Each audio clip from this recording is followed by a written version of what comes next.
Let's see. Total मान लो कि अगर आपने कितनी कमोडिटी खानी है, 5। फर्स्ट कमोडिटी आपको कितने की सेटिस्फेक्शन दे रहे हैं, 100 की। सेकंड कमोडिटी आपको दे रहा है 190 की, और थर्ड कमोडिटी आपको दे रहा है 270, फोर्थ 340 और फिफ्थ 400।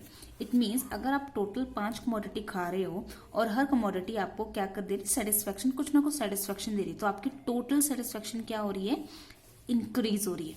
लेकिन अगर आपको ये देखना है कि आपको हर कमोडिटी ने कितनी सेटिस्फेक्शन दी है, that is marginal. Only first commodity ने कितनी सेटिस्फेक्शन दी, ओनली सेकंड कमोडिटी ने कितनी सेटिस्फेक्शन दी, ओनली थर्ड कमोडिटी ने कितने की दी, फोर्थ कमोडिटी ने कितनी, तो हम वो कैसे पता लगाएंगे, मार्जिनल यूटिलिटी। फर्स्ट कमोडिटी ने आपको कितने की सेटिस्फेक्शन दी, 100 की, दैट इज 100 की आपको क्या मिली, सेटिस्फेक्शन। 100 माइनस 0, क्योंकि इससे पहले आपने कोई कमोडिटी नहीं खाई। देन ओनली सेकंड कमोडिटी ने आपको कितनी satisfaction the, that is 190 minus 100। Total 2 commodity खाने पर 190 की, और उसमें से ये 2 कमोडिटी की सेटिस्फेक्शन है, उसमें से अगर हम फर्स्ट कमोडिटी की सेटिस्फेक्शन माइनस कर देंगे, दैट मीन्स सेकंड कमोडिटी ने आपको सिर्फ 90 की सेटिस्फेक्शन दी। फर्स्ट कमोडिटी ने ज्यादा दी, सेकंड कमोडिटी ने क्या दी, कम की दी। देन टोटल 3 कमोडिटी खाने पर तो 270 की सेटिस्फेक्शन है। अगर आपको ये देखना है कि सिर्फ थर्ड कमोडिटी ने कितनी दी, तो 3 कमोडिटी में से 2 कमोडिटी सेटिस्फेक्शन माइनस कर दो, 270 minus 190, it means only third commodity ने आपको दी 80 की, ओनली फोर्थ कमोडिटी ने दी आपको 70 की, एंड ओनली थर्ड कमोडिटी ने दी आपको 60 की दी। सो इट क्लियरली डिफाइन कि जो मार्जिनल यूटिलिटी है वो आपकी हमेशा क्या होती है, डिक्लाइन होती है। देखो हमेशा क्या होगी, डिक्लाइन होगी। ऐसी भी कंडीशन आएगी कि आप इतनी कमोडिटी खा लोगे कि वो आपको 0 की सेटिस्फेक्शन देगा, और एक ऐसी भी कंडीशन आएगी कि वो आपको नेगेटिव की। इट मीन्स अगर आप मान लो कि 10 कमोडिटी खाते हो, तो 10 कमोडिटी खाने पर आपको फुल सेटिस्फाई हो गया, आपका पेट पूरा भर गया, लेकिन आप फिर भी 11th कमोडिटी खा लेते हो, लेकिन उसने आपको कोई सेटिस्फेक्शन नहीं दी। जबरदस्ती आप 12th कमोडिटी खाओगे तो वो आपकी जो सेटिस्फेक्शन है वो आ जाएगी नेगेटिव में। It mean you start vomiting. तो यही हमारे रियल लाइफ के साथ होता है। तो आप मार्जिनल यूटिलिटी को और क्या बोल सकते हो कि as you consume more and more commodity, your satisfaction level start declining. So here I am writing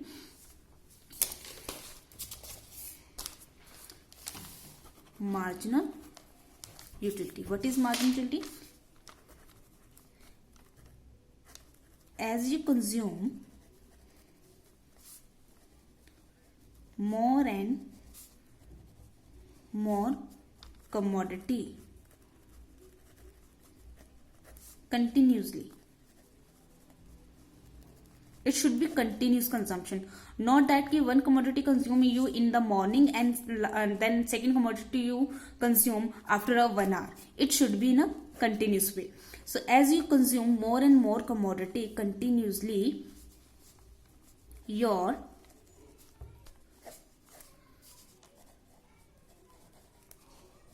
satisfaction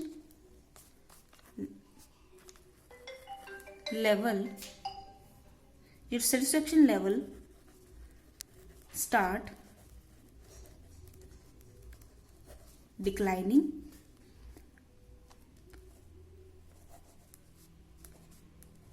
or it can be 0 and after that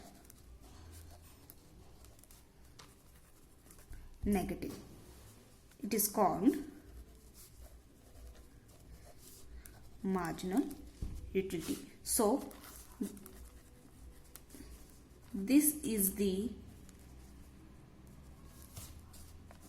law of marginal utility.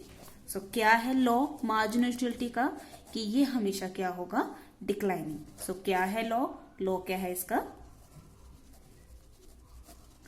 Declining. अगर आपसे कोई पूछे what is the law of marginal utility, कि marginal utility का क्या law है, law मतलब क्या कानून है, तो मार्जिनल यूटिलिटी का लॉ है कि when you consume more and more commodity continuously your satisfaction level start declining और it can be a zero, and if you consume more commodity after that it can be a negative. और यही आपकी real life के साथ होता है। अगर आपको बहुत भूख भी लगी है तो आप कंटिन्यूसली अगर कमोडिटी खाओगे तो आपकी एक टाइम तो ऐसा आएगा ना कि आपका पेट भर जाएगा, दैट मीन्स वो कौन सा टाइम है, वो है ये जीरो वाला टाइम। और एक टाइम ऐसा भी आएगा कि पेट भरने के बावजूद भी आप अगर जबरदस्ती खाना खाते हो तो उससे क्या होगा, negative, that is you start vomiting. So at last I teach you the diagram. So here is a diagram. Here is a y-axis and here is a x-axis. On x-axis it is a consumption of commodity and on y-axis it has total utility and marginal utility.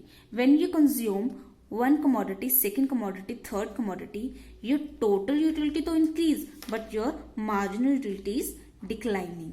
Here total utility increase but marginal utility is declining. So this is a diagram.